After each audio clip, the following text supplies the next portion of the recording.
Now, what I want to share with you today is something that is one of the most fascinating concepts and sort of universal general principles that I've ever come across. It's a bit like the 80-20 rule. It's something called the bell curve.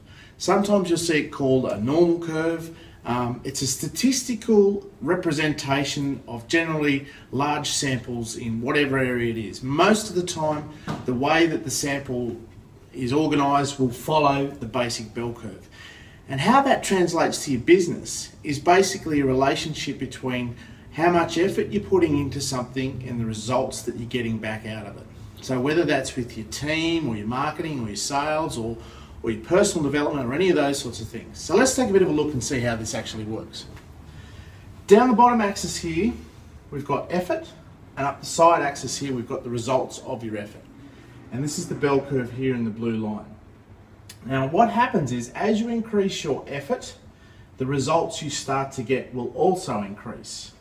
And then it's going to get to a point at the top of the curve here, where if you start putting more effort in, it doesn't necessarily result in a greater result. In fact, it's going to actually start to detract.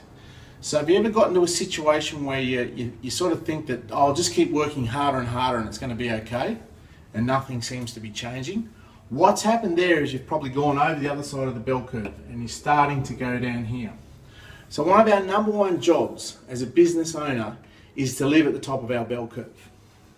So we want to be working out constantly, how do we spend as much of our effort and energy that's going to keep us living in this bell curve box at the top here. I call it living in the box.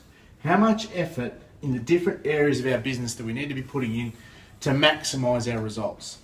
Now the thing is, with this curve, it's like most things, we need to be testing and measuring, because the chances are it's going to move. One of the fundamentals of life is the only thing that doesn't change is that everything changes. So how do you work out what's going on? Well, you've got to be measuring these different elements of your life. Same with your advertising and marketing. Constantly understanding how much effort you're putting in and what the result is. Because the flip side of this, as I said before, is also, if you're not putting enough effort in, then obviously you're not going to get the results as well. So making sure that you're getting that balance of effort right to get the right output. Same with your team members. Every human being has different bell curves for different areas of their life. If you're a leader, you've got to be working out how to get your team members, individuals, and as a whole, to put the right amount of effort in, the quality of the effort, to get the right result and keep them living at the top of the bell curve there and in the bell curve box. So something to think about. Hopefully you're going to get some value out of that, and we'll look forward to talking to you soon.